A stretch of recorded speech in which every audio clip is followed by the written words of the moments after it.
Assalamualaikum warahmatullahi wabarakatuh. Halo teman-teman, kembali lagi bersama saya Esma Zakiyah dalam mata pelajaran matematika. Di video sebelumnya, kita telah belajar tentang cara menghitung peluang dan frekuensi harapan. Nah, video kali ini kita akan belajar bagaimana cara menghitung peluang dari gabungan dua kejadian atau kejadian yang disebut dengan kejadian majemuk.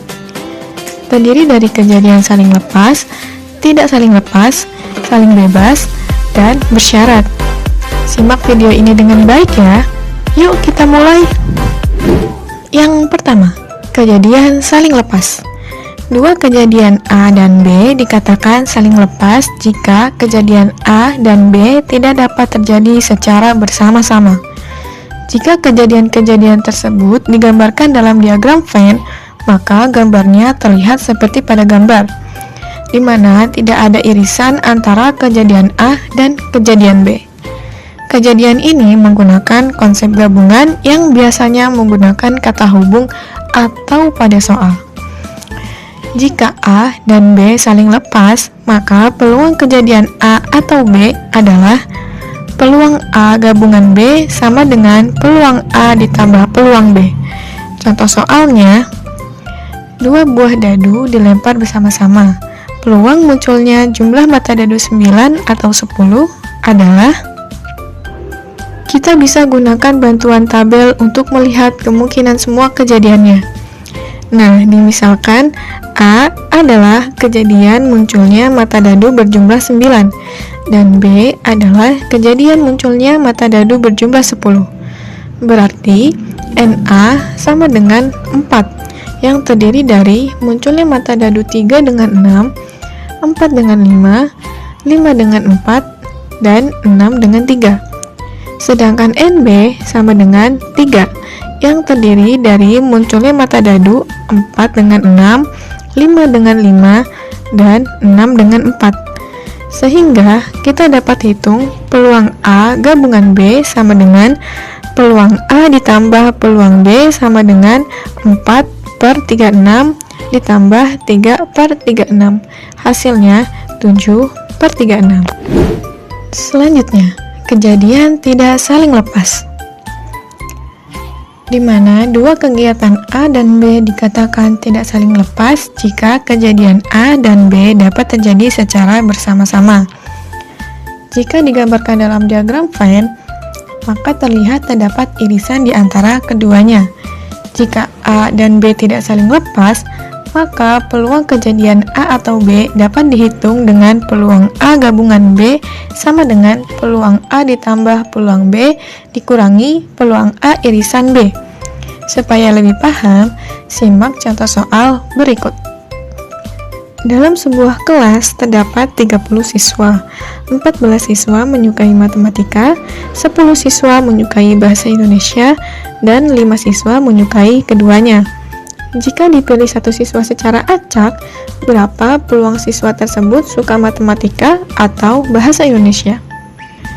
Misalkan, A merupakan kejadian terpilihnya siswa yang menyukai matematika, dan B merupakan kejadian terpilihnya siswa yang menyukai bahasa Indonesia.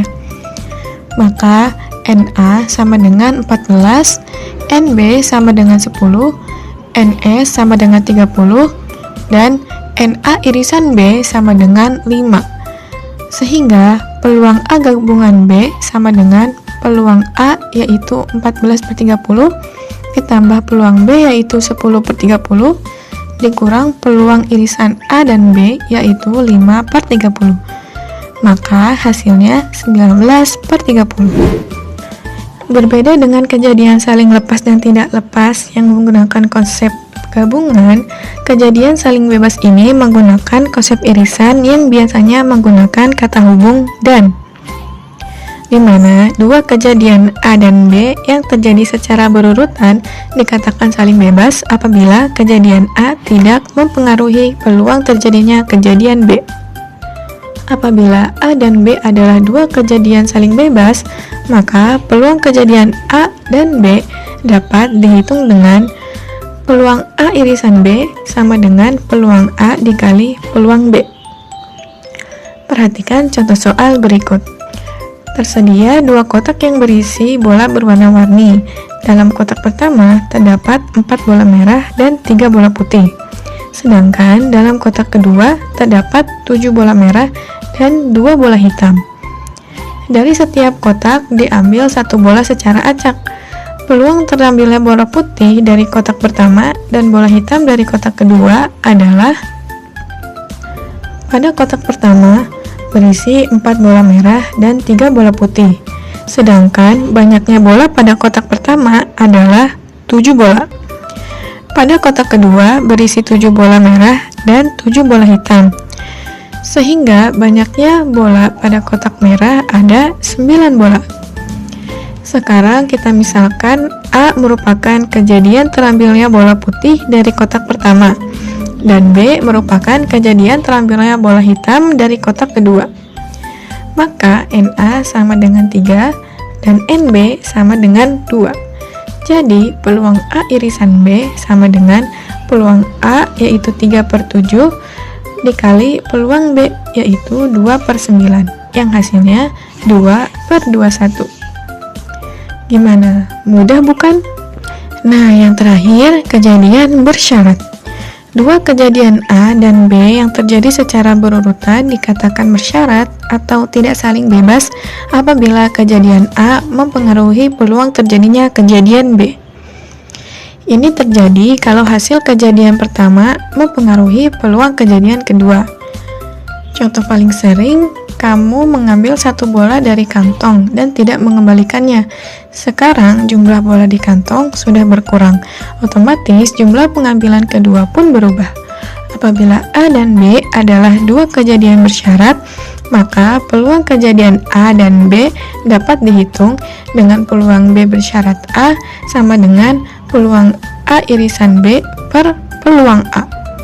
Contoh soalnya, pada pemilihan ketua OSIS terdapat 14 calon yang terdiri dari 8 laki-laki dan 6 perempuan. Di antara 8 laki-laki yang merupakan calon ketua, 5 diantaranya masuk ranking 10 besar di kelas masing-masing. Dan di antara 6 perempuan yang merupakan calon ketua, 4 diantaranya masuk ranking 10 besar di kelas masing-masing. Tentukan peluang yang terpilih adalah laki-laki dan masuk ranking 10 besar. Untuk mempermudah, kita buat dalam bentuk tabel. Untuk laki-laki yang masuk ranking ada 5, yang perempuan ada 4. Untuk laki-laki yang tidak masuk ranking berarti ada 3 dan yang perempuan ada 2. Misalkan A sama dengan kejadian yang terpilih masuk ranking 10 besar, B sama dengan kejadian yang terpilih laki-laki, di mana NA sama dengan 9, NS sama dengan 14, dan NA irisan B sama dengan 5. Sehingga dapat dihitung peluang B dengan syarat A sama dengan peluang A irisan B yaitu 5/14 per peluang A yaitu 9/14 sama dengan 5/14 dikali 14/9, hasilnya 5/9. Jadi, kunci utama mengerjakan soal kejadian majemuk adalah perhatikan kata hubungnya. Kalau atau berarti dijumlahkan, kalau dan berarti dikalikan. Tapi jangan lupa untuk dicek apakah kejadiannya saling mempengaruhi atau tidak. Jangan lupa untuk memperbanyak latihan, dan terima kasih sudah simak video kali ini. Sampai jumpa di pelajaran matematika selanjutnya. Wassalamualaikum warahmatullahi wabarakatuh.